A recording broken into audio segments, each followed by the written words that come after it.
क्या ऑटोमन साम्राज्य का दौर वापस ला रहा तुर्की? तुर्की के निशाने पर मुस्लिम देश चुन चुनकर बेच रहा हथियार। इस्लामिक देश भी पश्चिमी देशों को छोड़कर तुर्की से खरीद रहा हथियार। एर्दोगान का क्या है मकसद? जी हां दोस्तों, तुर्की के राष्ट्रपति रजब तैयब एर्दोगान खुद को इस्लामी देशों का नया खलीफा बनने की कोशिश में है। उनका सपना है कि तुर्की को फिर से ऑटोमन साम्राज्य के दिनों की ताकत मिले। एर्दोगान लंबे समय से तुर्की में सत्ता पर काबिज है। वह अपने दामाद की कंपनी बाइकर डिफेंस की मदद से तुर्की को शीर्ष हथियार निर्यातक देशों में शामिल करना चाहते हैं। उनका ध्यान खासकर उन मुस्लिम देशों पर है जो पश्चिमी या रूसी हथियारों की ऊंची कीमत नहीं अदा कर सकते। पाकिस्तान अपने मुरीद एयरबेस को तुर्की के एकेंसी ड्रोन की डिलीवरी के लिए तैयार कर रहा है। वहीं इंडोनेशिया और मलेशिया भी तुर्की के इस ड्रोन में नजर गड़ाए हुए हैं। नाटो में होने के बावजूद तुर्की इस्लामी देशों के लिए एक प्रमुख हथियार आपूर्तिकर्ता के रूप में उभरा है। इस्लामिक देश अब तुर्की के हथियारों को प्राथमिकता दे रहे हैं और दूसरे देशों से कम रक्षा सामान खरीद रहे हैं। तुर्की का प्रमुख रक्षा निर्यात जमीनी लड़ाई में इस्तेमाल होने वाले उपकरण है। इसके बाद सैन्य विमान, बंदूकें और गोला बारूद की बिक्री आते हैं। इसी तरह तुर्की ने खुद को लड़ाकू ड्रोन के अंतर्राष्ट्रीय बाजार में एक महत्वपूर्ण खिलाड़ी के रूप में स्थापित किया है। हाल के दिनों में Pakistan, Indonesia, Malaysia, Azerbaijan, Maldives और यहां तक कि सऊदी अरब ने अपने हथियारों के सोर्स के लिए तुर्की पर निर्भरता बढ़ाई है। तुर्की ने रक्षा निर्यात बाजार में अपनी जगह बनाई है। तुर्की एरोस्पेस इंडस्ट्रीज TAI द्वारा निर्मित बैरकटार एकेंसी और अंका ड्रोन और बाइकर टेक्नोलॉजी द्वारा निर्मित बैरकटार TB2 ड्रोन की पूरी दुनिया में बहुत डिमांड है। बाइकर टेक्नोलॉजी तो एर्दोगान के दामाद की कंपनी है। ऐसे में इस कंपनी पर सरकार की भी खास मेहरबानी है। इसका पूरा फायदा बाइकर टेक्नोलॉजी भी उठा रही है। इंडोनेशिया ने तुर्की से 45 स्वदेशी रूप से विकसित तुर्की एटमाका एंटी शिप गाइडेड मिसाइल और अपनी सेना, वायुसेना और नौसेना के लिए 12 अंका ड्रोन खरीदने का निर्णय लेने के बाद बैरकटार TB2 ड्रोन में रुचि दिखाई है। 12 अंका ड्रोन 2025 तक डिलीवर होने की उम्मीद है। इंडोनेशियाई अधिकारी पहले ही बाइकर टेक्नोलॉजी की सुविधाओं का दौरा कर चुके हैं और ड्रोन का प्रदर्शन देख चुके हैं। इंडोनेशियाई नौसेना ने TAI द्वारा निर्मित बैरकटार एकेंसी और अंका UCAV को हासिल करने में रुचि दिखाई है। बाइकर और TAI इंडोनेशिया की दीर्घ तारा इंडोनेशिया एरोस्पेस फर्म के साथ भी सहयोग करने के लिए तैयार है। तुर्की अमेरिकी AGM-84 हार्पून को बदलने के लिए एटमाका मिसाइल विकसित कर रहा है। ऐसे में तुर्की की अमेरिका पर से निर्भरता भी काफी कम हो रहा है। एक अन्य इस्लामिक देश पाकिस्तान को भी अप्रैल 2023 में लगभग 6 से 7 एकेंसी A ड्रोन मिले हैं और उसने उन्हें सक्रिय रूप से तैनात किया है। दूसरे चरण में उसे बेहतर इंजन से लैस एकेंसी B ड्रोन मिलने की उम्मीद है। पड़ोसी द्वीप देश मालदीव को भी अपने नए एयर कॉर्पस के लिए 3 तुर्की निर्मित बैरकटार TB2 ड्रोन मिले हैं जो मालदीव के समुद्री क्षेत्र की निगरानी करेंगे। बैरकटार TB2 का उपयोग अब 33 देश करते हैं और इसके ग्लोबल बेरे ने पिछले दिसंबर में 7,50,000 उड़ान घंटे हासिल किए। निर्माता बाइकर ने 2023 में रिकॉर्ड $1.76 बिलियन के निर्यात की घोषणा की।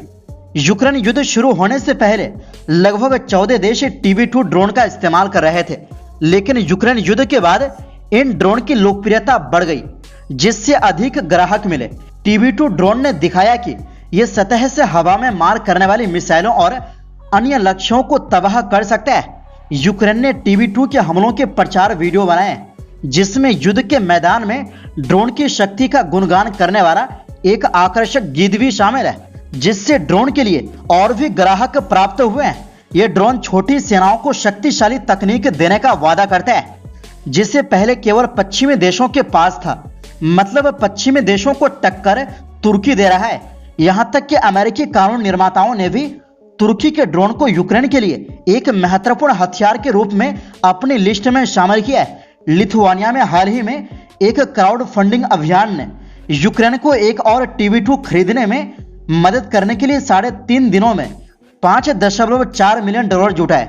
यूक्रेन से पहले अजरबैजान ने आर्मेनिया के खिलाफ इन ड्रोन को सफलतापूर्वक इस्तेमाल किया था। 2023 में सऊदी अरब ने तुर्की के ड्रोन खरीदने पर सहमति जताई है। जो दोनों देशों के बीच सबसे बड़ा डिफेंस कॉन्ट्रैक्ट है। एकेंसी ड्रोन का उपयोग सऊदी अरब की वायु और नौसेना बलों में किया जाएगा। इसके साथ सऊदी अरब, कतर और कुवैत के बाद तुर्की बैकर ड्रोन का तीसरा खाड़ी देश बन जाएगा। इस समय यूएवी ने दिखाया है कि वो न केवल एक सैन्य प्लेटफॉर्म है, बल्कि तुर्की के रक्षा बाजार में भी प्रमुख खिलाड़ी भी है, जिसमें अकेले बैकर 2023 में तुर्की के निर्यात का 1.7 बिलियन डॉलर का हिस्सा है। ड्रोन के अलावा तुर्की की मिसाइलों को भी कई ग्राहक मिले हैं। नवंबर 2022 में तुर्की की मिसाइल निर्माता रॉकेटसन ने इंडोनेशिया के साथ एक कॉन्ट्रैक्ट पर हस्ताक्षर किए, जिसके तहत तुर्की के बोरा 1 SRBM के Khan short range ballistic missile की आपूर्ति की जाएगी। इससे इंडोनेशिया तुर्की के शॉर्ट रेंज बैलिस्टिक मिसाइल का पहला विदेशी ऑपरेटर बन गया। 1974 में साइप्रस में तुर्की के हस्तक्षेप के बाद अमेरिका और नाटो सहयोगियों द्वारा लगाया गया हथियार प्रतिबंध के बाद तुर्की ने 1980 के दशक से अपने रक्षा उद्योग का निर्माण किया है। राष्ट्रपति एर्दोगान के तहत इस मजबूत रक्षा उद्योग को और भी ताकत मिला है। दरअसल मिलगेम प्रोजेक्ट के चौथे जहाज किनालियाडा कॉर्वेट के लॉन्चिंग समारोह में एर्दोगान ने कहा था कि आज दुनिया के टॉप 100 डिफेंस कंपनियों में हमारी 5 कंपनियां हैं। ये तादाद इंशाअल्लाह लगातार बढ़ेगी। हमारा मकसद 2023 तक डिफेंस इंडस्ट्री में अपनी विदेशी निर्भरता को पूरी तरह से समाप्त करना है। रिपोर्ट के मुताबिक ऐसा लगता है कि तुर्की धीरे धीरे इस लक्ष्य की ओर बढ़ रहा है।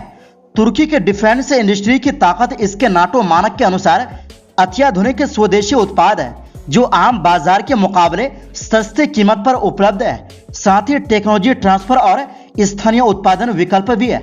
दरअसल अप्रैल 2023 में तुर्की ने दुनिया का सबसे बड़ा युद्धपोत TCG अनादुलु लॉन्च किया, जो सशस्त्र ड्रोन ले जाने वाला दुनिया का पहला जहाज है। Stockholm International Peace Research Institute SIPRI की 2024 की रिपोर्ट के अनुसार तुर्की के हथियारों के निर्यात में पिछले 4 वर्षों में 106% की वृद्धि हुई है, जिससे तुर्की दुनिया का 11वां सबसे बड़ा हथियार निर्यातक बन गया है।